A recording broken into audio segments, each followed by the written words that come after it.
What's up guys, and a very warm welcome to the duel here at Changi International Airport. It sounds very much like a rainforest, and I do hope the audio is coming through okay. Tonight I'm bound for Dubai with Emirates aboard their A380. It'll be a very first for the channel, so I'm really looking forward to getting them on, so join me. It's going to be a really good experience. If you haven't had the opportunity to check out the duel at Changi just yet, it really is an absolute must as part of the international travel circuit. The duel backs straight on to Terminal 1, which Emirates conveniently depart out of.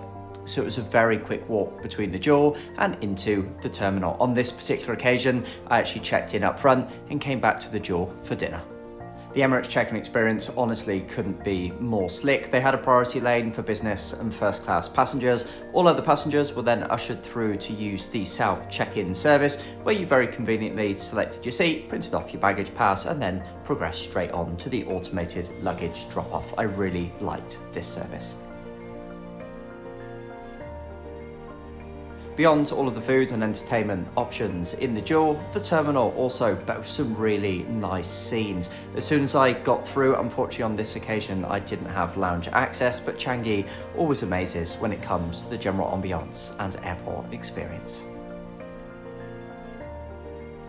Shortly after getting airside, it was then time to head down to the aircraft, and my first ever Emirates A380 came into view. This was to be my very first time on board, and I really didn't know exactly what to expect.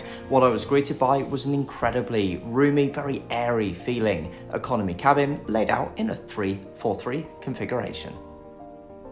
The legroom, as you'd expect, was very decent, but to be honest, I don't think this was the main driver between the feeling of space and airiness on board. I think this was largely more due to the space between the windows to the seats and the seats to the ceiling. There was even overhead air vents as well, and everything just combined for a very unclaustrophobic feeling that you so often get these days, perhaps on a 777 economy, for example. The seat backs themselves were very nicely designed. There was also in-seat charging. I liked the little drop-down drinks holder. This was a very cute and also very useful feature as well. The ICE entertainment system came with a range of different external cameras, including forward and also a couple of different cameras, both from the tail and also looking downwards as well. In addition to this, and again, as you'd expect, there was also the route map. The overall route map here was a little bit old in terms of the graphics, but it certainly did its job and showed our routing for tonight back over the Bay of Bengal, over southern India, and then on to Dubai. Before long, it was time to push back. Just whilst we do so, YouTube recently told me that just 1.5% of you watching the videos are subscribed. Despite the channel being pretty new, it does have a wealth of different content from the aviation world. If this is something that interests you, hit that button and stay up to speed with the channel.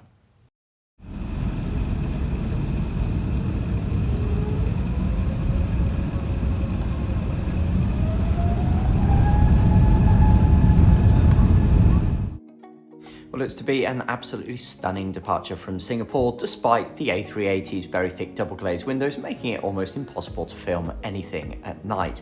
As we departed out from Singapore, we had some superb views back over the main central Marina Bay area. It really is one of my favourite departures around the world.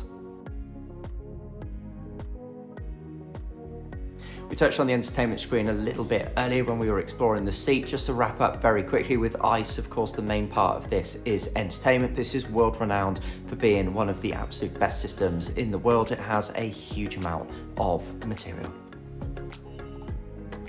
Wi-Fi is additionally available across the Emirates fleet. I actually think the pricing here is very reasonable indeed, and there's also some additional perks for their Skyward members as well. On the dining front, the meal service did eventually arrive, but given the fact that I'd had a very big dinner in the duel, I certainly wasn't staying up for this. I do have to say I was woken up for the meal service, so that does seem to be a policy that the airline is following, something that I do find a little bit frustrating just after you've managed to get to sleep, which in economy is never the easiest thing. Overall though, a really good flight. I'll actually be flying back to Singapore with Emirates in a couple of weeks' time, where I will do a far more comprehensive review of both the 777 and the A380, so very much looking forward to that one.